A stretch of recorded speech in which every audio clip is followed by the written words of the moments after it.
Enregistrement. Donc, c'est démarré. Quelques consignes avant qu'on démarre. Donc, à mesure que vous arriviez, vous vous en êtes rendu compte, on a fermé vos micros. Donc, on va garder les micros fermés pour la durée de la présentation. On va les ouvrir à deux moments. Il y aura deux périodes de questions. Une première période de questions suite à la présentation des données par Gino tout à l'heure. Et finalement, une seconde période de questions à la fin de la présentation des initiatives où là, on pourra être en période de questions, réactions, etc., échanges. Donc, pour une présentation plus fluide, ce qu'on vous demande, c'est de ne pas écrire vos questions dans le clavardage. Le clavardage, on va le réserver pour vous transmettre des liens, mais on vous demanderait, là, afin de pouvoir respecter justement les gens qui présentent, là, puis d'éviter que le regard passe, donc de ne pas nécessairement commenter, réagir ou encore poser vos questions là. Quand ce sera le temps de poser vos questions, donc vous pourrez le faire en levant la main aux deux périodes. Et s'il y avait quoi que ce soit, puis vous aviez une problématique avec votre micro, bien sûr que là, on ne vous obligera pas à comme nous envoyer des courriels, là, mais on a bon espoir que tout va fonctionner comme il faut. Je désactive encore les micros, génial.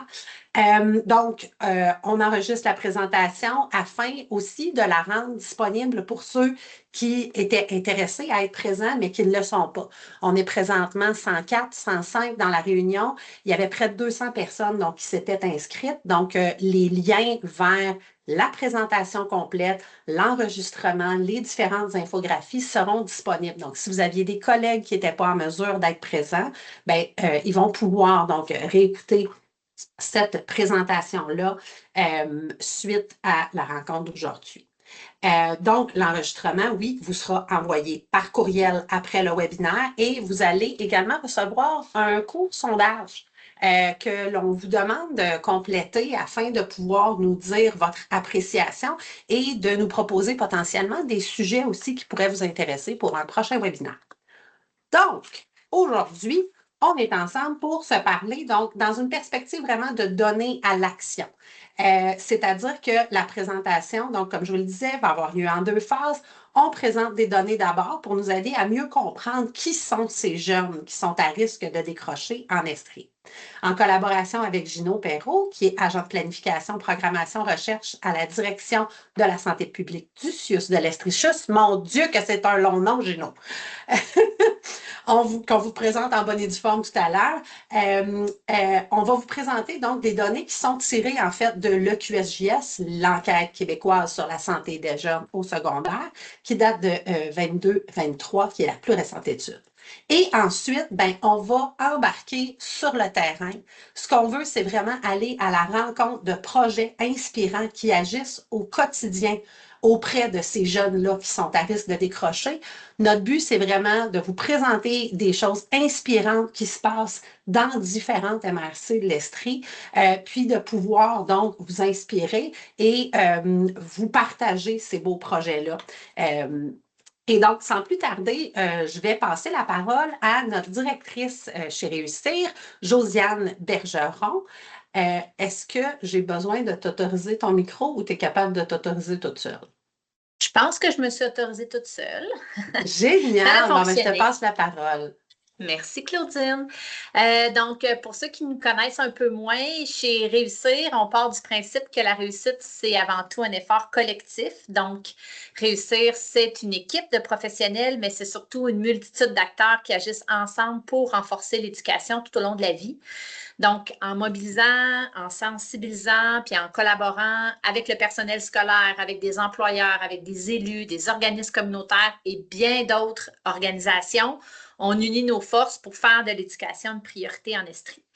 Vous êtes d'ailleurs plus d'une centaine de partenaires de plein de milieux qui sont présents aujourd'hui avec nous. Fait qu'on voit vraiment qu'on est une multitude de personnes à travailler pour valoriser la réussite éducative puis poser toutes sortes de gestes. Chez Réussir, on a deux grandes branches. Donc, on a, oui, une branche de favoriser la réussite éducative, mais aussi d'améliorer l'adéquation formation-emploi. Puis ça se fait au travers de 5 grandes priorités d'action régionale la valorisation de la diplomation, améliorer les compétences en lecture-écriture, accompagner dans le choix d'études et de carrière, faciliter la conciliation études-travail, puis soutenir les parents. Fait que tous les projets qu'on mène en collaboration avec plusieurs d'entre vous s'inscrivent à l'intérieur de ces priorités-là.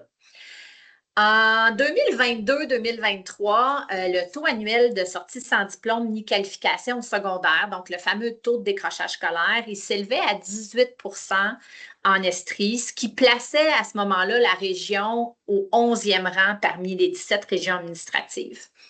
Au même moment avait lieu l'enquête québécoise sur la santé des jeunes au secondaire, qui, comme vous le savez, recueille une série d'informations, notamment un indicateur de risque de décrochage scolaire.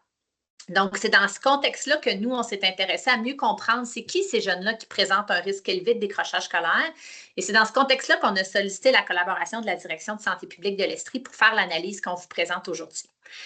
Donc, sans plus tarder, je vais laisser la parole à Gino Perrault. Donc, comme Claudine vous disait, là, Gino est agent de planification, de programme et de recherche à la Direction de santé publique de l'Estrie. Il est également le répondant régional en lien avec l'enquête québécoise sur la santé des jeunes au secondaire. D'ailleurs, si vous avez participé à des présentations locales dans la dernière année, vous avez sûrement rencontré Gino. Alors, voilà, fait que je vous laisse entre bonnes mains. À toi, Gino. Merci, Josiane.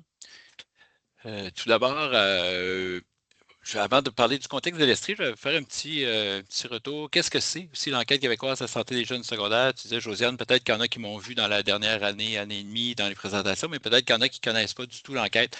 Fait que rapidement, l'enquête québécoise sur la santé des jeunes du secondaire, le QSJS, c'est une enquête qui revient aux 6 ans. Donc, la première édition a eu lieu en 2010-2011 et ce moment-là est important parce qu'on va en parler dans les prochaines diapositives parce que ça a une influence sur l'indice qu'on va présenter aujourd'hui. Suivi en 2016-2017, 2022-2023, la dernière édition. Donc, on s'attend à 28-29 pour la prochaine édition. 22-23, ce seront les données qui seront présentées dans les prochaines minutes. Il faut savoir que c'est une enquête qui est provinciale. Donc, plus de 70 000 élèves qui ont répondu lors de la dernière édition dans près de 500 écoles au Québec. Ce sont autant des écoles publiques, privées, anglophones que francophones. Donc, toutes les écoles, tant que possible, toutes les écoles sont sont sollicitées et ont la possibilité de répondre. C'est fait au hasard, les écoles qui sont choisies, de même que les classes. Donc, grossièrement, c'est ce que je voulais vous indiquer pour ce qui est un peu à l'extérieur de la diapositive sur l'Estrie. Donc, 70 000 pour le Québec. On est à 5 600 pour l'Estrie, réparti sur 32 écoles. Donc, quand on parle d'Estrie, c'est l'Estrie socio-sanitaire. Je crois que les différents ministères ont des territoires différents. Donc, nous, très grossièrement, d'Ange-Gardien à Lac-Mégantic, Quaticook-Stansted à Val-des-Sources. Donc, c'est ça, je m'excuse s'il y en a qui sont plus à l'est, à l'ouest, au nord, au sud, mais grossièrement, c'est le territoire que l'on couvre. Ça nous amène à l'indice du risque de décrochage scolaire. Qui est le sujet principal de la présentation, à la prochaine diapositive. Donc, l'indice, comme c'est bien indiqué, c'est vraiment une estimation du risque de décrocher. Ça, c'est très, très, très important. Donc, ce n'est pas une prévalence, ce n'est pas la mesure réelle. Donc, c'est vraiment un indice. On veut savoir qui sont ceux qui ont un potentiel de décrocher. Cet indice-là est bâti à l'aide de 7 questions, donc 2 en lien avec le rendement, 4 avec l'engagement scolaire et une sur le retard scolaire. Je vais même vous les lire pour que vous sachiez un peu c'est quoi les questions qui ont été posées. Les premières par rapport au rendement, c'est au cours de cette année scolaire. Quelle est la moyenne de tes notes en français? Et on a posé exactement la même question pour les mathématiques. Par la suite, pour le retard, c'est tout simplement, as-tu déjà doublé une année scolaire au primaire ou au secondaire? Puis les 4 questions en lien avec l'engagement scolaire sont, aimes-tu l'école? Et là, avec différents choix, là, pas juste le oui-non. En pensant à tes notes scolaires, comment te classes-tu par rapport aux autres élèves de ton école qui ont ton âge? Jusqu'à quel point est-ce important pour toi d'avoir des bonnes notes? Et si cela ne dépendait que de toi, jusqu'où aimerais-tu continuer d'aller à l'école plus tard? Donc, c'était les 7 questions qui ont été posées. Il y a tout plein de formules, je vous l'épargne parce que même moi qui ai vendu statistique, je trouve qu'elle est très lourde. Je vous épargne la petite formule. C'est avec cette formule qui est créé l'indice. Donc, là, c'est là que je vais essayer d'être le plus simple possible malgré la complexité. C'est qu'à la première édition, je vous disais qu'on viendrait avec le 2010-2011. En 2010-2011, lors de la première enquête, les gens de l'Institut de la statistique ont calculé l'indice pour chaque élève au Québec et ont divisé en quintiles, donc en groupe d'environ 20% de la population des jeunes qui ont répondu. Les 20% qui ont eu la note la plus élevée, je vais dire 20,9, non, je vais prendre un autre chiffre, 35. Tous ceux qui ont eu 35 et plus, et ce n'est pas le bon chiffre, je vous dis tout de suite, ce n'est pas le bon chiffre, c'est juste pour retenir un chiffre. Ceux qui ont eu 35 et plus faisaient partie du 20% supérieur, donc c'est ceux qui sont à risque élevé de décrochage scolaire, donc c'est ceux qu'on parle aujourd'hui. Ce qu'ils ont fait, ils ont gardé le 35, le chiffre 35 fictif, pour 2016-2017 et pour 2022-2023.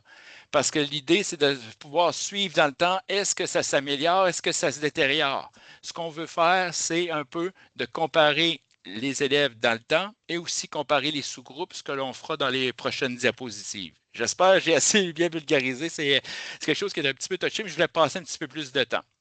Justement, on disait comparer dans le temps.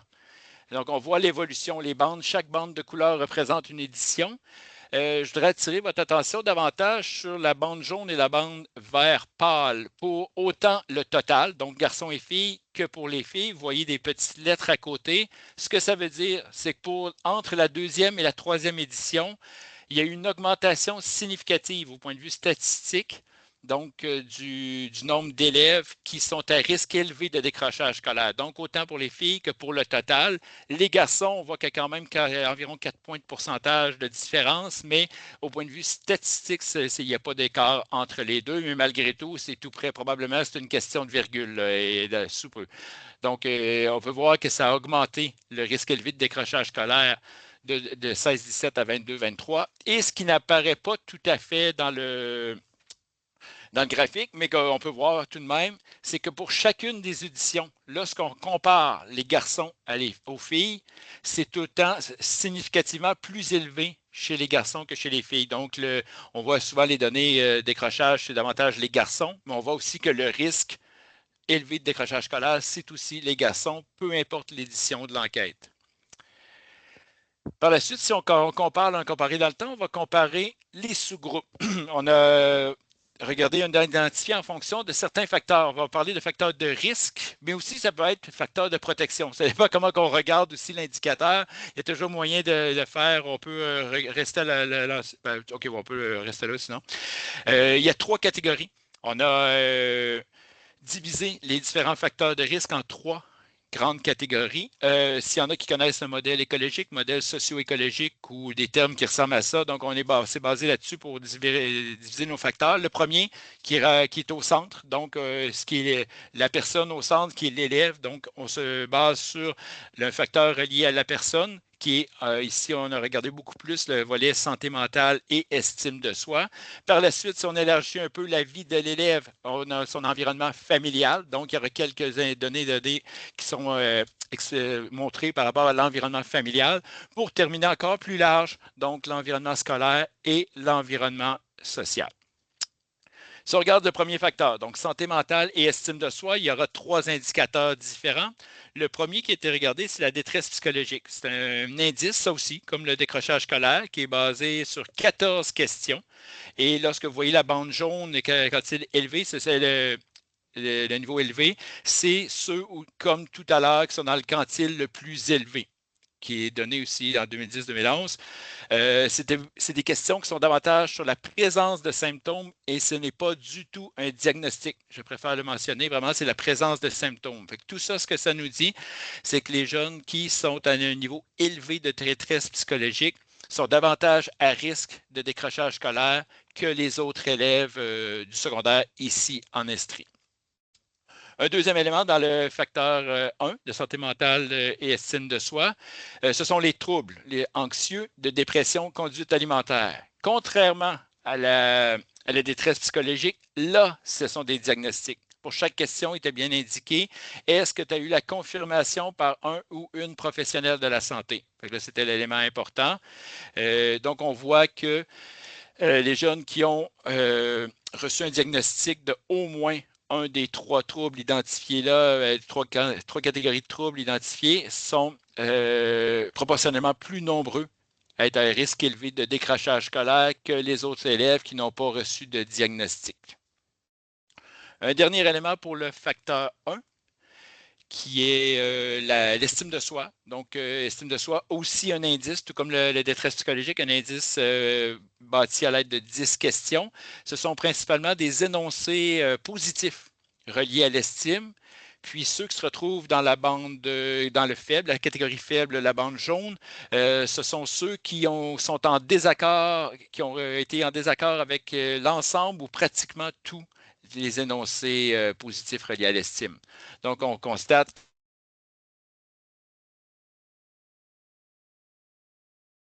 Gino, on a perdu ton micro. Un petit peu, Gino. Oui, ça ne sera pas long. Je m'excuse. Est-ce qu'on l'a retrouvé? Oui, je viens de voir qu'il y a Oui, une petite oui, barre. on l'a Oui, retrouvé. okay, Yes, je ne sais pas c'était quoi la dernière phrase, mais... La moitié de ta phrase. Fait juste...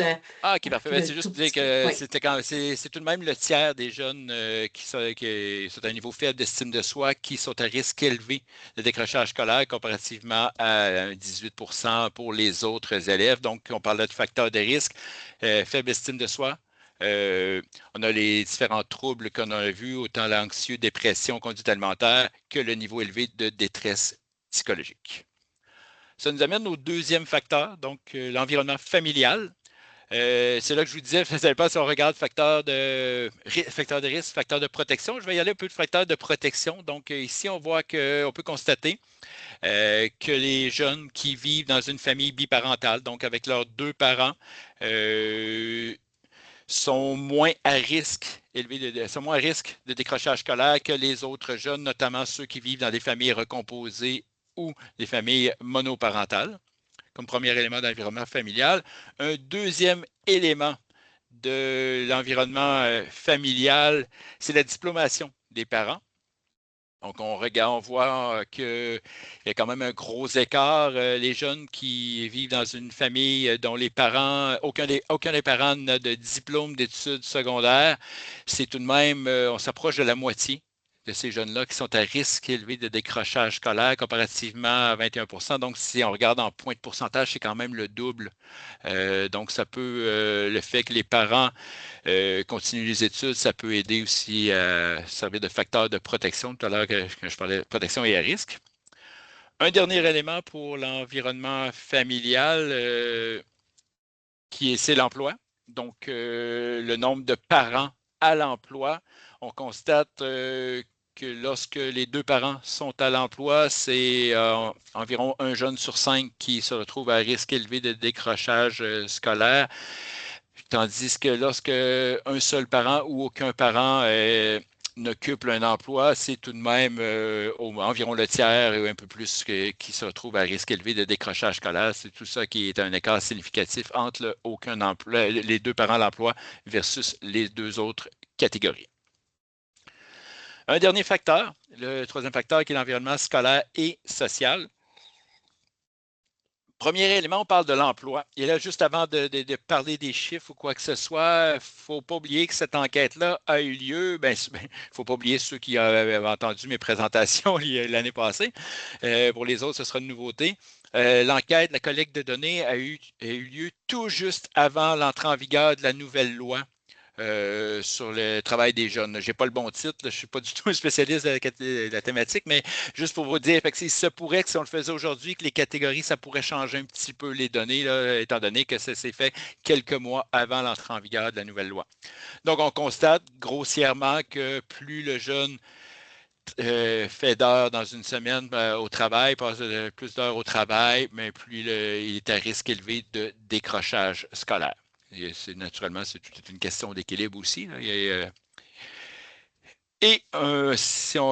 L'élément suivant qui est plus par rapport à l'environnement scolaire. Donc, le sentiment d'appartenance à l'école, donc qui était basé sur 5 questions. On constate que, sans surprise, qu'il y a beaucoup plus de jeunes qui sont à risque élevé de décrochage scolaire parmi ceux qui ont un sentiment d'appartenance faible ou moyen à l'école comparativement à ceux qui ont un sentiment d'appartenance élevé à l'école, ce qui est quand même tout près de 3 fois plus. Un dernier élément pour les données On ramène un petit peu du facteur 2 que l'environnement familial. Donc, l'environnement familial, les amis et l'environnement scolaire. Donc, le soutien, autant dans l'environnement scolaire familial que chez les amis. On constate pour l'ensemble des environnements que les jeunes qui se retrouvent dans un niveau faible ou moyen de soutien sont à risque plus élevé de décrochage scolaire de manière significative que les autres qui se retrouvent avec un soutien élevé, peu importe l'environnement. C'est ce qui fait le tour de mes données. Merci beaucoup, Gino. Ça a sans doute soulevé des questions. Il y a peut-être des gens qui ont des besoins de clarification. Si vous le voulez, ce serait le moment. Donc, si vous avez des questions au niveau des données qui viennent d'être présentées, on vous invite à lever la main et à venir à l'écran pour poser votre question à Gino. On a quelques minutes devant nous pour ces questions de clarification. Et sinon, ou tout de suite après, s'il y a des questions, on passera en mode présentation des projets. Donc, peut-être, je vous laisse, ça va toujours vite pour des périodes de questions. Bon, super, c'est ça. Il y a des fois où, tu sais, les gens, ça prend comme quelques secondes, puis finalement, quand les gens lèvent la main, là, le présentateur est passé. Donc, je vous laisse la parole, Marie-Hélène. Bonjour. Dans le fond, ce que j'aimerais, c'est revenir peut-être sur les parties du début, le questionnaire, comment qui a été fait, là, les 7 questions, tout ça, les maths, français. Oui. Je ne sais pas si vous pouvez plus approfondir. Qu'est-ce qui est ressorti de ça? Ça a été vite, je vais être honnête avec vous, pour moi. Fait que je trouvais ça très intéressant de voir l'impact que ça avait eu. Tu pouvais revenir puis approfondir un peu cette partie-là. Oui, bien, cette partie, plus précisément, c'est à partir des 7 questions. Je ne sais pas si je vais essayer de répondre en fonction de ce que vous souhaitez. Pour l'ensemble des questions, il y avait plusieurs catégories. Puis là, c'est là que chaque réponse donnait une cote. Fait que là, c'est là que ça créait l'indice. C'est là qu'il a été créé pour l'ensemble des 7 questions. Puis, mais dans le fond, c'est la première fois que vous demandez cette question-là. Il n'y a pas eu de OK, ceux qui avaient répondu ça, on a vu qu'en effet, il y avait échoué ou quoi que ce soit. Non, étant donné que c'est aux 6 ans, en théorie, étant donné que l'enquête est aux 6 ans, en théorie, une personne ne devrait répondre qu'une seule fois à l'enquête québécoise sur la santé des jeunes au secondaire. Fait que là, il y a ça ici. Fait que donc, c'est pas du tout longitudinal, c'est vraiment transversal, c'est ce que j'appelle un Polaroid. Donc, la personne ne va répondre qu'une seule fois à cette enquête-là. On le souhaite. Donc, ça veut dire que son parcours a bien été. Est-ce qu'éventuellement, il va y avoir les personnes qui avaient dit ça, est-ce qu'ils ont réussi ou pas? Est-ce que ça pourrait être fait ou non? Voilà. Il faudrait que les banques de données se parlent, ce qui me fait peur, premièrement, parce qu'étant donné, à moins que j'ai peut-être un questionnaire près de moi, mais je ne crois pas qu'il y a le numéro de matricule du ministère, quoi que ce soit. Je ne crois pas que le jeune a le remplir. Je vais regarder, j'en ai un tout près. Non, c'est totalement. Non, fait que c'est pour ça qu'il ne pourrait pas j'ai mergé en tête, je cherche le terme en français. Oui, c'est ça. Non, malheureusement. Je ne croirais pas, à moins. Fusionner, c'est ça exactement. Mais je trouve ça très intéressant que vous avez fait quand même, mais c'est sûr que si quelqu'un peut faire une demande de recherche, d'aller éventuellement valider ça parce que, tu sais, il y a quand même, moi, je suis conseillère d'orientation psychothérapeute, là, mais tu sais, il y a quand même, il y en a qui se perçoivent d'une façon, puis c'est totalement différent, etc. Fait que, tu sais, puis même, je trouve que moi, ça serait intéressant de dire, ben, dans certains cas, quand les gens se voient comme ça, dans le fond, si on fait référence à d'autres recherches qui ont été faites, quand on a le sentiment d'efficacité personnelle plus bas, on performe moins, etc. Mais, en tout cas, j'aime la suggestion parce que de toute manière, étant donné que c'est en 28-29, ça va commencer à se préparer dans les prochains mois, l'enquête. Et j'envisage de lever la main pour participer à certains groupes là-dedans. Mais non, mais ça pourrait être un moyen de suggérer voir si on peut mettre soit le matricule du ministère ou quoi que ce soit. Mais c'est quoi qu'il y a plusieurs jeunes qui ne le connaissent pas. Aussi, entre autres, le fait que les données sont en lien avec le code postal de l'école, parce que la première édition est bien faite avec le code postal des élèves. et il y avait un taux de réponse tellement faible qu'ils se sont dit on perd des données pour rien. Là. Fait que c'est pour ça que, je ne sais pas s'il y aura moyen de le lier, mais je pourrais questionner. J'ai malheureusement pas fait partie des groupes lors de cette édition aussi, là, un des groupes. Fait que c'est pour ça que je n'ai pas toute l'info. Hein. Si je peux me permettre, Gino, il y a quand même dans différents centres de services scolaires, il y a certaines études quand même qui se font, que ce soit au niveau Compass, Our School Survey, etc., qui sont peut-être pas exactement les mêmes indicateurs dont on tient compte, mais qui ont là une possibilité de suivi. Là. Puis quand on pense au suivi de cohorte qui se font dans plusieurs centres de services scolaires, il y a ça justement, là, donc le jeune qui n'a pas nécessairement diplômé, plus on accumule ces données-là, plus on va être en mesure, donc, justement, de les suivre. Je pense qu'il y a quelque chose, puis ça ne m'étonne pas, Gino, volontaire, comme tu es, de lever la main pour le comité, ce sera formidable. Il y a effectivement des petites améliorations qu'on identifiait. Je voyais, donc, Marie-Hélène, ça vous convenait comme réponse? Je voyais Martine, donc, qui avait une question. Martine et Julie. Oui, exactement. Merci beaucoup pour la présentation. C'est très intéressant. On était curieux, nous, par rapport à la diapositive sur le risque de décrochage qu'on comparait les filles et garçons. Puis on voyait qu'il y avait quand même une assez bonne différence pour l'enquête 2016-2017 par rapport aux deux autres. Donc, on se demandait qu'est-ce qui justifiait ou il y avait comme eu amélioration en 2016-2017, puis on se demandait, on semblait sur la bonne voie avant la pandémie. Est-ce qu'on est capable d'attribuer des actions ou qu'est-ce qu'on avait fait de bien pour... S'il y a quelqu'un du milieu de l'éducation, j'aimerais venir m'aider à répondre comparer le 10-11 et 16-17, parce que mon hypothèse était justement pour les deux dernières, vous l'avez dit un peu, là, le temps pandémique entre la comparaison de le 16-17, 22-23, ça c'était ma première hypothèse qui a fait que c'est là que ça peut jouer sur l'augmentation significative, mais pour l'amélioration, malheureusement, je n'ai pas l'explication. Puis dans les documents de l'Institut de la statistique, c'est du très descriptif. Malheureusement, ils ne se mouillent pas pour mettre des hypothèses. J'aimerais ça parce que j'aime ça avoir un peu expliqué. Mais s'il y a des gens du domaine de l'éducation qui sont présents, qui auraient une idée du pourquoi de l'amélioration, ça me ferait grandement plaisir d'augmenter mes connaissances.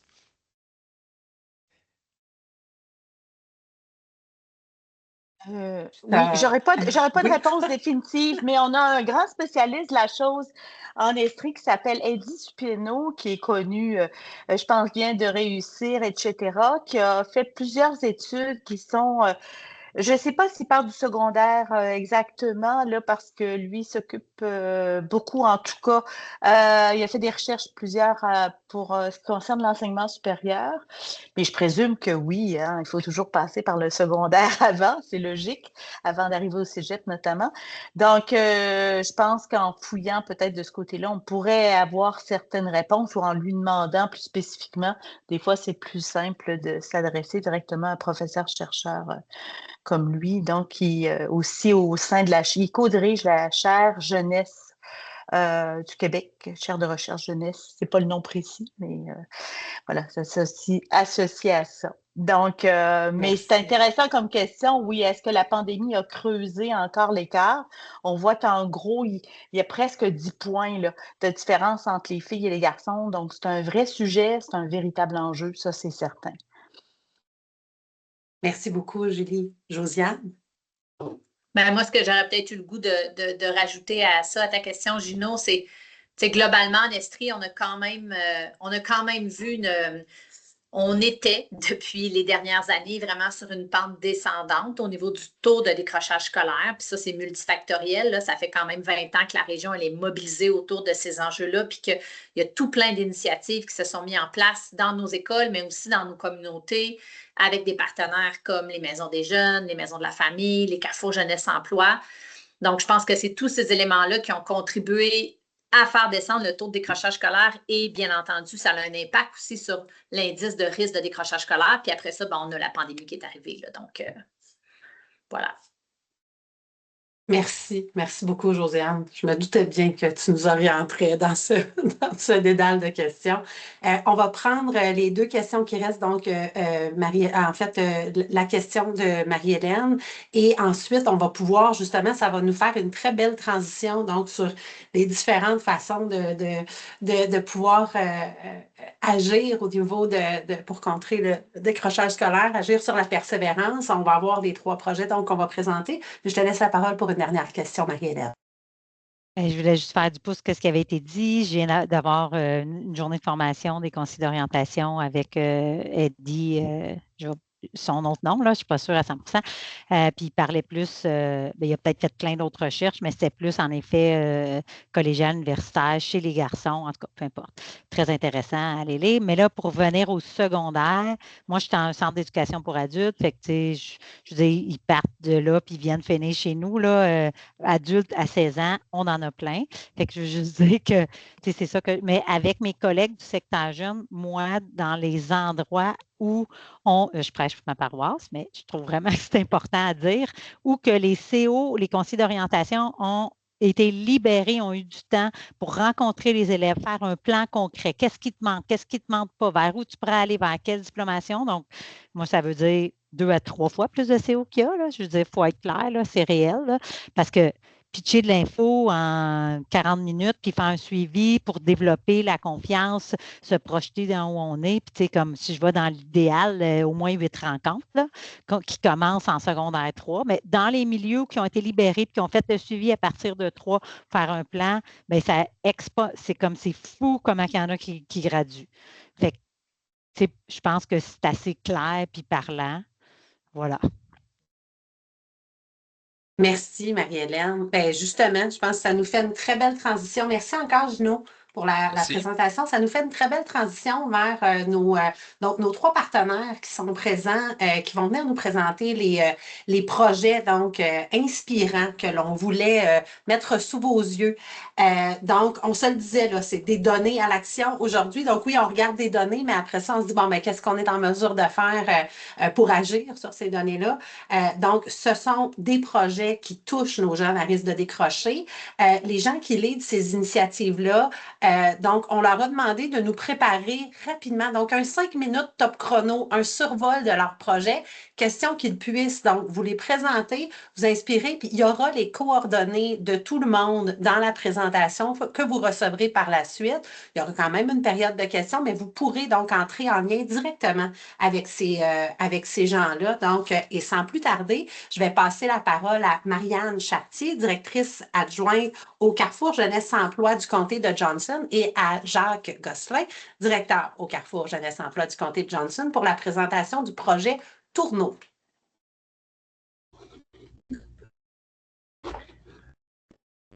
Bonjour. Bonjour, est-ce que vous nous entendez? Oui, on vous entend super bien. Merci beaucoup. Merci de vous intéresser à notre projet. C'est un défi de présenter ça en quelques minutes parce que c'est quand même un projet qui s'est déroulé sur presque 1 an, même un peu plus. Donc, dans le fond, notre projet, c'était dans le but de mieux comprendre ce que vivent les élèves du tournesol de Windsor. Nous avons mené des activités de consultation dans une approche qui place l'élève comme expert de ces réalités, pour ensuite transformer leurs paroles en action. Donc, c'est tout sauf une recherche. C'est vraiment dans une énergie de se faire inspirer par des personnes qui sont directement concernées. Donc, depuis 3 ans, l'école du tournesol, qui est la polyvalente à Windsor, fait face à une hausse préoccupante du taux d'absentéisme. Cet enjeu est principalement lié au désengagement scolaire de certains élèves et à un faible sentiment d'appartenance envers le milieu, ainsi qu'un manque d'outils chez certains parents pour mieux soutenir leurs adolescents dans leur réussite. Donc, le projet Tourneau, on peut changer de diapositive, il se décline en 5 axes. Donc, premièrement, une concertation de partenaires centrée sur des enjeux vécus par l'école et mobilisés par des actions qui sont concertées. C'est des partenaires qui arrivent de différents secteurs qui se sont rencontrés à 9 reprises durant l'année. Ensuite, on a eu 12 activités de consultation auprès des élèves de l'École secondaire du Tournesol qui nous ont permis de mieux comprendre la réalité des jeunes et identifier des pistes de solutions pour renforcer le lien avec l'école et également valoriser la diplomation. C'est plus d'une centaine d'élèves qu'on a consultés. Puis la majorité exprimait le besoin de bouger pour rester concentré en classe. Il insistait également sur l'importance de cultiver les liens significatifs avec les adultes de l'école et de rendre les apprentissages concrets et pertinents pour leur vie d'adulte. Ensuite, nous avons fait des entrevues individuelles auprès d'élèves décrocheurs de l'École secondaire du Tournesol qui ont raccroché au centre d'éducation des adultes afin de mieux comprendre le point de rupture et d'identifier des facteurs favorisant le maintien scolaire. Selon ces répondants-là, la rupture scolaire est majoritairement liée à des facteurs scolaires, soit la relation tendue avec certains membres du personnel, des situations conflictuelles avec des pairs, ainsi que des situations d'intimidation, et pour certains, des événements fragilisants. Puis ensuite, on a eu cette matinée toastée, une belle occasion pour les intervenants de l'équipe école et les partenaires d'être en contact direct avec les jeunes et d'offrir un petit déjeuner gratuit à l'ensemble des élèves. C'est près d'une centaine de jeunes qu'on a rejoints par matinée toastée. Puis finalement, la 5e axe, des activités de sensibilisation auprès des parents pour mieux comprendre leur rôle dans la réussite scolaire de leurs adolescents. Nous avons mis en place également cette année un comité parent afin de poser des actions de sensibilisation auprès d'eux. Par la suite, ce qui fait la différence, en fait, du projet Tourneau, c'est vraiment la mobilisation des partenaires autour d'un même enjeu qui a permis de tisser un filet social autour des jeunes permettant de réaliser des interventions directes par l'approche de proximité. En positionnant les jeunes comme des experts de leur réalité, nous avons privilégié leur vécu plutôt que nos propres perceptions. Cette approche-là leur a permis de se sentir écoutés, compris et considérés. Puis, nous avons transformé leurs paroles en actions concrètes, des petits ajustements simples, mais tellement significatifs qui ont consolidé leur lien avec leurs enseignants et les intervenants scolaires comme de la communauté. Certains changements ont été apportés dans certaines classes en lien avec les relations adultes-élèves, les méthodes pédagogiques et l'aménagement de l'espace. Ce projet n'est que la première étape d'une série d'actions à venir. L'école ainsi que les partenaires du Val-Saint-François se sont appropriés le rapport de consultation afin d'orienter les actions pour l'an prochain. Ce qu'on sait, c'est que ce projet a eu un impact réel. Nous avons su allumer une étincelle chez les jeunes. Ils se sont sentis écoutés, ils ont vécu des réussites et pour certains, nous avons semé une graine pour croire à leur potentiel d'avenir. À travers les consultations et les activités, une priorité fait l'unanimité, tant chez les élèves que chez l'équipe école. La force du lien entre le jeune et l'adulte est essentielle. Donc, si vous avez des questions, n'hésitez pas là, à nous écrire ou communiquer avec nous. Là. On peut également distribuer le rapport de consultation. Merci beaucoup, Marianne et Jacques. Merci infiniment. Donc, je vous le rappelle, on va prendre des questions à la fin complètement des présentations. Donc, si vous aviez des questions ou des réactions pour le projet Tourneau, je vous invite à les prendre en note. Donc, on va vraiment passer nos 3 projets. Donc, je vais inviter Roxane et Marie-Pierre du Carrefour Jeunesse Emploi du Granit, Intro Travail, à venir nous présenter Présent pour nos absents. Je vais vous laisser la parole, les filles, pour ce beau projet qui mobilise vraiment toute la communauté. Oui, merci. Donc, c'est ça, en fait, projet Présent pour nos absents, c'est un projet qui est né, en fait, d'une collaboration de divers acteurs de la communauté. Chez Carrefour Jeunesse Emploi, c'est moi, Roxane, qui est psychoéducatrice, et ma collègue Marie-Pierre Montembeault, qui est conseillère d'orientation, qui ont l'idée le projet. Donc, Marie-Pierre, tu peux expliquer le projet? Oui, c'est ça. Donc, dans le fond, c'est ça, comme on l'a dit, c'est un projet qui est porté là, par toute la communauté, qui a été initié là, par la polyvalente Montignac. Donc, c'est ça, on s'était rendu compte que on travaillait un petit peu tous en silo là, sur le décrochage scolaire, l'absentéisme scolaire et tout ça, puis que c'était vraiment en hausse parce que vraiment l'année passée dans l'école, fait qu'on s'est dit, pourquoi on ne s'assoirait pas tous ensemble, là, la Polyvalente, le CGE, la Maison des jeunes, le CIUS, tout le monde pour réfléchir à ça. Donc, c'est ce qu'on a fait. Et de ça, là, est sorti plusieurs initiatives. Donc, on a un peu agi sur la pyramide là, RAI. Donc, on a fait des initiatives là, qui visaient plus la masse, l'ensemble des élèves là, pour agir sur ça. Donc, on a fait des capsules de sensibilisation là, par et pour les élèves là, sur qu'est-ce que ça fait quand tu es absent de l'école. On a aussi visé les parents dans ça, de c'est quoi votre rôle avec votre enfant. On a aussi rencontré les commerçants, nos jeunes, ils skippaient puis ils allaient au Tim Hortons, tout ça. Fait que de parler avec les commerçants de comment vous pouvez interagir avec ces élèves-là, pour leur dire je t'aime bien comme client, mais il faut que tu ailles à l'école, puis tu reviendras pendant les pauses, puis tout ça. Donc, on les a sensibilisés à leur rôle là, à ce propos-là. On a réfléchi aussi au changement dans les règles scolaires sur c'est ça, qu'est-ce qu'on fait quand les jeunes s'absentent. On s'est inspiré notamment là, du programme là, Le diplôme avant la médaille, là, de parler avec les coachs sportifs, puis tout ça, là, de les mobiliser dans notre sens aussi. Puis, on a mis là, des systèmes de récompense là, pour les élèves. Fait que ça a donné des bons résultats, mais il restait toujours des élèves là, pour qui ça avait un petit peu moins d'impact, là, ces interventions-là. Donc, on a mis sur place, là, moi et Roxane, un groupe d'élèves, là, de 12 élèves qui, l'an passé, dans le fond, avaient plus de 300 absences là, chacun, dans le fond, et puis qui, c'est ça, étaient majoritairement en échec scolaire. Donc, on les a rencontrés dès le début de l'année. On a mis leurs parents dans le coup et tout ça. Puis, on a fait des rencontres de groupe avec ces élèves-là sur des sujets là, que les jeunes disaient, moi, je m'absente pour telle raison. Donc, par exemple, l'anxiété, gestion des émotions et tout ça. Fait qu'on on a fait des activités de groupe là, là-dedans. Puis, il y avait encore là, une petite partie des élèves pour qui ça répondait aux besoins, mais qui manquait encore là, un petit peu. Donc, ces élèves-là, on les rencontrait là, en individuel aussi là, pour c'est ça, soit les référer ou encore là, trouver des objectifs professionnels ou scolaires là, avec eux. Okay, voilà. On peut changer de diapo. Donc, ce qui a fait une différence, en fait, là, dans le projet, c'est l'implication, la confiance de tous les partenaires. Hein. On a travaillé vraiment de pair avec l'école, avec aussi d'autres intervenants là, quand on référait les jeunes vers le CIUS et tout. La rapidité d'intervention aussi en cas d'absence. En fait, la responsable de l'encadrement disciplinaire, à chaque semaine, nous envoie le rapport d'absence de nos 12 élèves qu'on suit.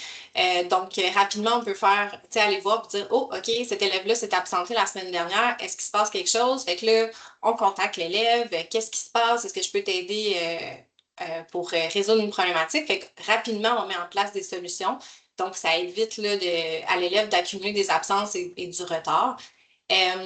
On a aussi le fait qu'on les a accompagnés toute l'année. Hein, donc, on savait que c'était des jeunes l'année passée, c'était beaucoup absentés. Donc, au lieu d'attendre qu'on se ramasse encore dans une suite d'absence avec des conséquences et tout, on les a pris dès le début de l'année. C'était une implication qui était volontaire, mais ils nous ont dit oui, ça me tente de m'améliorer cette année. Donc, cet accompagnement-là, durant toute l'année, a vraiment été facilitant. On a aussi un outil d'évaluation qu'on a développé, en fait. C'est un outil comme ça. Donc, très facile, là, les jeunes, on les a tous rencontrés en individuel au début de l'année et on leur a fait classer un peu des facteurs de risque et de protection là, issus de la recherche là, par rapport au décrochage. Et on a regardé notre portrait de 12 élèves et on a ressorti les thématiques communes et on a basé nos interventions de groupe, les ateliers de groupe sur ces sujets-là. Donc, voilà, si vous voulez avoir accès à l'outil, vous pourrez nous écrire, on pourra vous l'envoyer. Donc, au niveau des résultats, les résultats parlent d'eux-mêmes. À gauche, on peut voir pour l'école au complet. Donc, ça, c'est plus le volet prévention là, du 80%. Donc, il y a eu vraiment des beaux effets. Et pour nos jeunes accompagnés par les CJE, il y a une diminution de la moitié des absences. Faut comprendre que les absences, là, on parle aussi des absences motivées et non motivées. Motivés, ça se peut qu'il y en ait eu un petit peu plus parce que quand ils viennent nous voir, quand ils ont des activités, c'est des absences quand même. Mais au niveau des absences anormales, il y a vraiment une grande diminution. Nos 12 jeunes à ce jour sont tous en réussite scolaire. L'année passée, ils étaient en échec. Il y en a plusieurs qui ont repris leur année. Et cette année, là, pour l'instant, tout le monde est en réussite. Donc, c'est vraiment super. On a aussi, pendant l'année, 2 jeunes qui ont décroché. Mais grâce au lien qu'on avait créé avec eux, on a pu mettre en place un projet. Donc, une qui finalement est sur le marché du travail et l'autre qui a développé un projet entrepreneurial. Il y a aussi un retour à l'école qui est envisagé.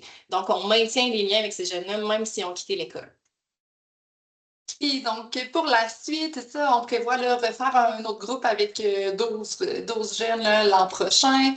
Aussi, on prévoit là, poursuivre l'accompagnement avec les jeunes de cette année, mais plus nécessairement en groupe, mais de continuer de surveiller les absences, là, puis de pouvoir leur faire des petits coucous là, si ils perdent là, les bons réflexes qu'ils avaient développés cette année. Et pourquoi pas là, pouvoir inspirer d'autres milieux là, comme vous aujourd'hui. Merci infiniment, les filles. Donc, je voyais des applaudissements qui passaient dans la présentation. Donc, je pense que ça a inspiré beaucoup de gens. On s'assurera aussi, je me rappelle d'avoir vu passer des capsules là, qui avaient été faites quand vous parliez justement du par et pour. Là, donc, on s'assurera de les avoir aussi dans le courriel de suivi, là, ou en tout cas de les rendre disponibles peut-être même dans la présentation. Là. Ben, merci. Restez là. S'il y a des gens qui avaient des questions, donc ils vont pouvoir vous les poser à la fin. Et notre dernière présentation, donc c'est Geneviève Lalande chez Phelps Helps qui va venir nous parler du programme de tutorat qui a été développé chez eux. Donc, je te laisse la parole, Geneviève. Oui, bonjour, Geneviève Lalande, je suis la responsable des programmes éducatifs à Phelps. En fait, Phelps, c'est un organisme qui est situé à Stansted. On offre 6 programmes différents, puis nos participants ont 6 et 35 ans. Donc, on est vraiment diversifié dans ce qu'on offre, mais aujourd'hui, je vais focuser plus sur notre programme de tutorat, comme on peut voir à l'écran. Donc, le programme de tutorat, oui, c'est pour le soutien académique, mais c'est aussi pour venir bâtir des liens puis l'attachement avec nos élèves afin de les garder attachés, oui, à nous, mais aussi à l'éducation. Donc, tu sais, quand on commence nos sessions, on va commencer en leur demandant comment s'est passée la journée, comment vous allez, qu'est-ce qui s'est passé de bon avant de rentrer dans les devoirs, c'est sûr, parce que c'est une partie qui est importante pour nous puis qui est importante pour eux. On l'offre au primaire et au secondaire dans les écoles anglophones et francophones pour permettre justement une continuité avec nos élèves du primaire jusqu'au secondaire. On est aussi présent dans chacune des écoles qu'on dessert, ce qui est vraiment, on est tellement fiers de ça. Donc, en plus de les voir dans nos locaux, ils vont nous voir aussi dans leur école, ce qui fait comme un double lien puis qui nous donne un lien avec l'école aussi. Donc, nous, on vient combler plusieurs besoins dans notre communauté. Stansted, c'est une communauté qui est vulnérable, majorité anglophone, donc on voit beaucoup de défis. Mais on vient surtout focuser sur l'attachement précoce et durable avec nos jeunes. Donc, pour venir les rejoindre encore plus jeunes, on a étendu un autre programme qu'on a, donc, qui est Étincelle, où on va dans les classes faire des programmes STEM. Puis ça nous permet de les rejoindre dès la première année, puis de commencer ce lien-là rapidement, puis de leur créer un intérêt pour Phelps, puis qui amène un intérêt vers le programme de tutorat par la suite. On voit déjà nos élèves en 3e année qui commencent à demander à quel âge ils vont pouvoir venir avec nous, quand est-ce qu'ils vont pouvoir venir faire les devoirs. Donc, c'est vraiment un lien qui se travaille, puis on est capable de faire ça grâce à notre collaboration avec les écoles. Donc, concrètement, c'est quoi? Le tutorat, ça a commencé en 2012 parce que le pourcentage de décrochage à Stansted était de plus de 50%. Donc, on avait plus que la moitié de nos élèves qui ne terminaient pas leur secondaire. Donc, on a commencé du côté anglophone, principalement à Galt au début, puis on s'est étalé. Maintenant, on est rendu dans 4 écoles. Donc, Jardin-des-Frontières et La Ruche au francophone, Sunnyside et Galt à l'anglophone. Donc, comme on disait, ça permet une continuité, puis on voit avec notre taux de rétention, donc 70% de nos participants vont continuer avec nous d'année en année. Donc, c'est vraiment super encourageant. On vient créer des liens avec nos jeunes, mais en même temps, dans les écoles, on a des liens avec les professeurs, les directions. Ça facilite la communication entre nous et eux. Puis, tu sais, ça leur crée un environnement où ils viennent, oui, pour les devoirs, mais aussi parce qu'ils se sentent bien. Donc, 96% de nos jeunes nous ont dit que quand ils venaient à Phelps, ils se sentaient bien puis en sécurité. Donc, c'est vraiment important.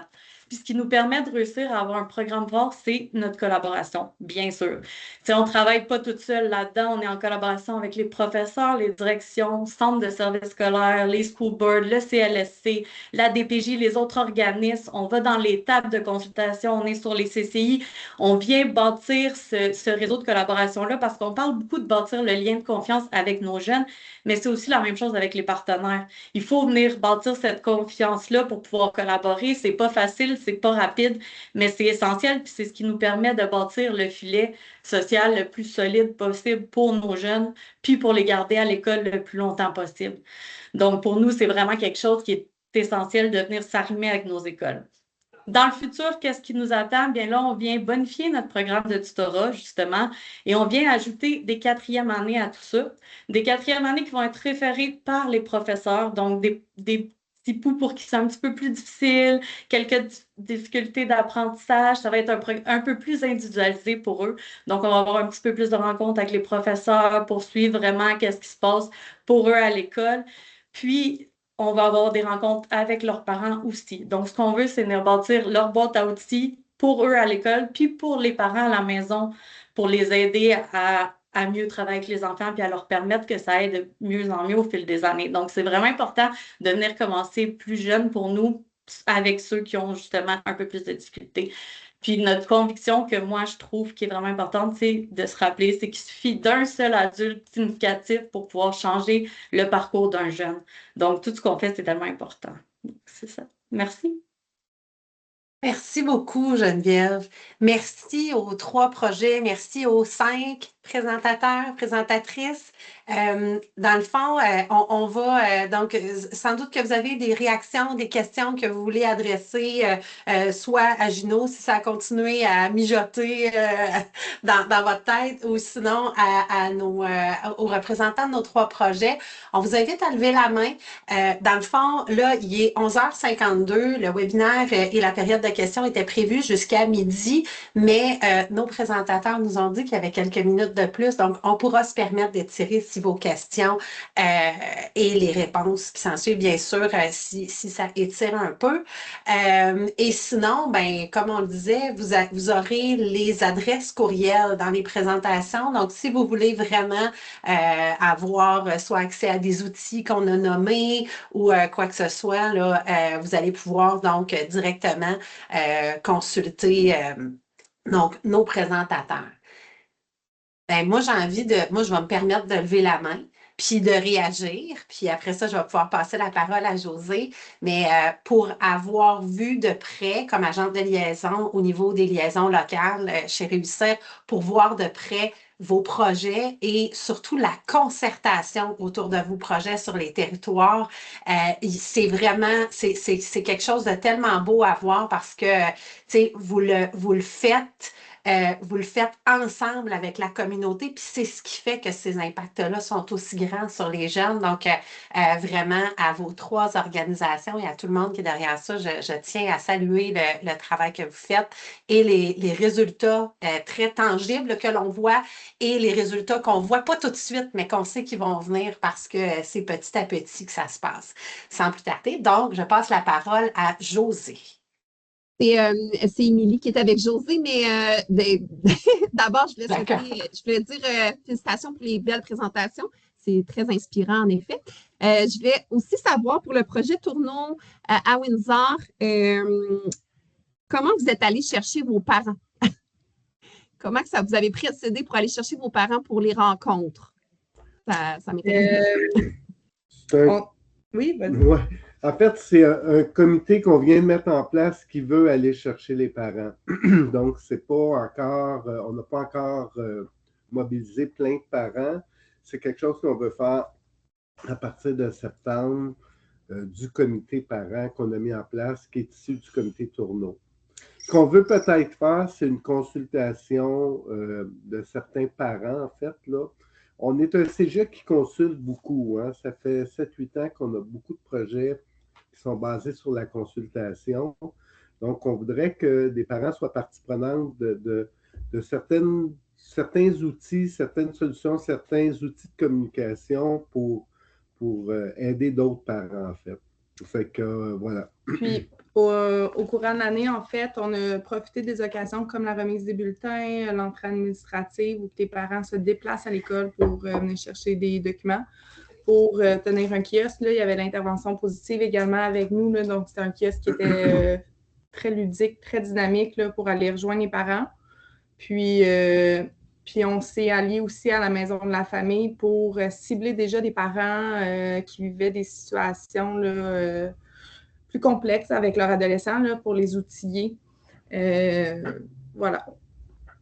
Et si je peux me permettre, nous aussi, il y avait un volet avec les parents, puis c'était pas des parents, c'est eux qui étaient nécessairement habitués de collaborer avec l'école, hein, parce que souvent, il y avait des expériences peut-être négatives, quand on appelait à la maison, c'était plus pour dire qu'on était absent en échec scolaire ou qu'on dérangeait, tout ça.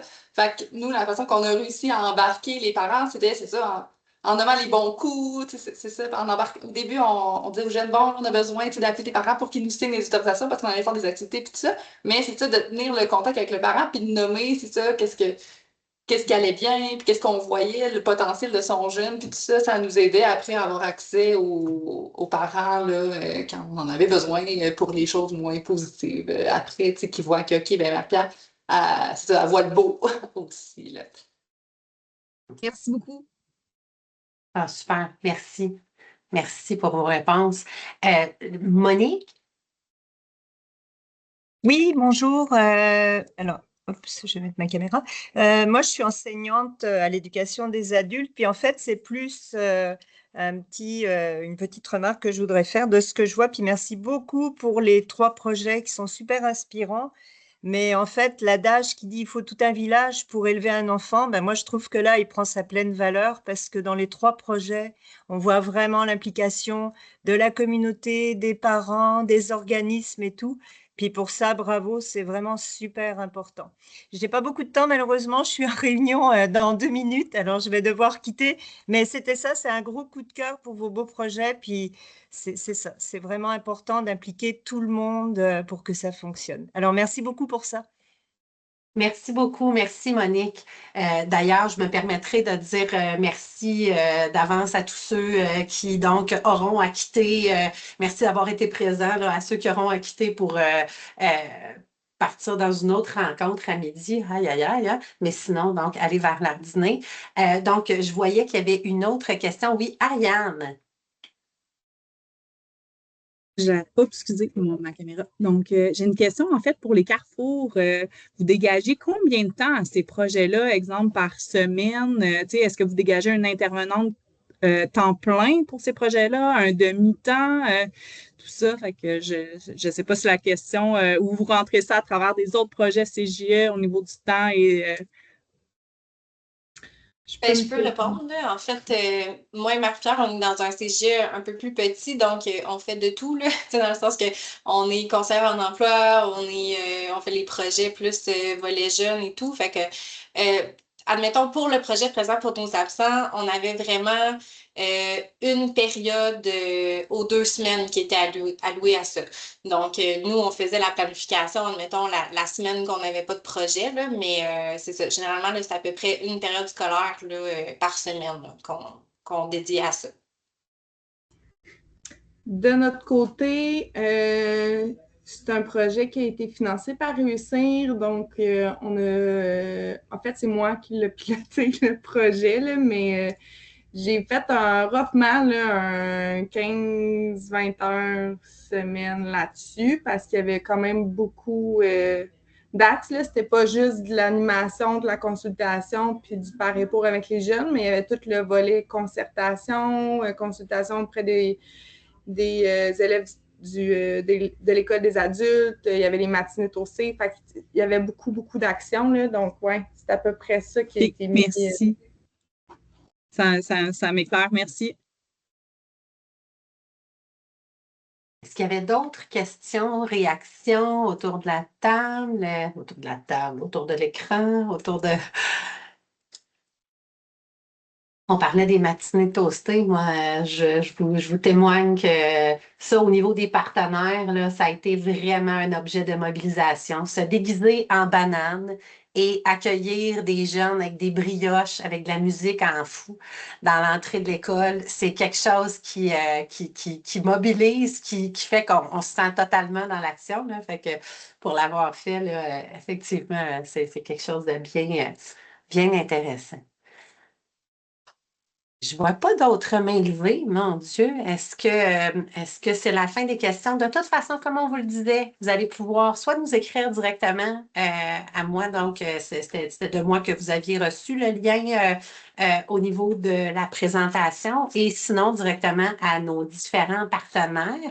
Et pour le mot de la fin, je vais inviter Josiane à nous adresser quelques mots. Je te laisse la parole, ma chère. Merci, Claudine. Alors, je réitère un gros merci à nos trois, pas trois présentateurs, vous étiez plusieurs. Donc, merci aux 3 organismes qui ont accepté de partager leur super initiative. C'est très inspirant, puis j'espère que ça vous a tous inspirés. Merci à toi aussi, Gino, d'avoir été avec nous ce matin.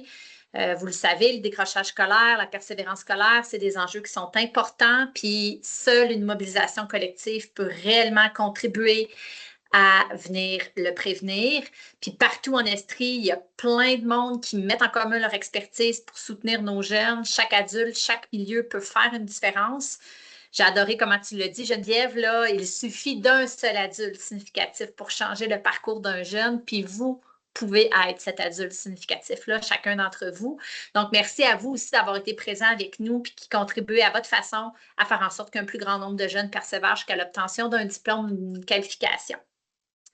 J'en profite pour vous mentionner qu'en complément des données qui ont été présentées aujourd'hui, sachez qu'il existe aussi une étude qu'on a commandée l'an dernier dans le cadre de la campagne Diplôme en poche devient la meilleure version de toi-même sur les coûts et impacts du décrochage scolaire sur le développement économique de la région. Donc, dans les documents que vous allez recevoir, on vous parle brièvement de cette étude-là, mais je nous rappelle que le coût du décrochage, en plus d'être très élevé pour notre région, 1,5 milliard de dollars chaque année que ça nous coûte, ça a des impacts significatifs sur nos individus, sur notre société. Une personne sans diplôme, elle a plus de chances de vivre dans la précarité, d'être limitée dans ses opportunités d'emploi, de vivre davantage de problèmes de santé physique et mentale, et j'en passe. Donc, on a tout intérêt à unir nos forces et à travailler ensemble pour faire en sorte qu'un plus grand nombre de personnes obtiennent un diplôme, une qualification. Donc, dans les outils qui vont vous être transmis, il y a une infographie qui a été créée avec la synthèse des éléments que Gino vous a présentés. On va également vous transmettre l'enregistrement de la présentation d'aujourd'hui ainsi que la présentation PowerPoint. Et sachez que grâce à une collaboration avec l'Association des Townshippers, on est à faire traduire les fiches, pas la fiche, mais l'infographie en version anglaise. Donc, elle vous sera transmise également. Finalement, ce que j'ai le goût de vous dire, c'est n'hésitez pas à nous suivre. Donc, à nous suivre sur les réseaux sociaux, à vous abonner à l'Info Réussir. Si ce n'est pas déjà fait, on va vous coller toutes ces informations-là dans le clavardage. N'hésitez pas également à consulter les différentes informations qu'on retrouve sur le site de santéestrie.qc.ca. Et finalement, dans un souci d'amélioration continue, on souhaite récolter vos commentaires. Donc, je vous invite, si vous êtes disponible après la rencontre, à remplir le sondage de satisfaction que Pascal Maud vient de vous mettre dans le clavardage. On va vous l'envoyer aussi avec le courriel de suivi. Vos commentaires sont précieux pour s'améliorer, puis vous offrir d'autres types d'événements comme celui de ce matin. Alors, voilà.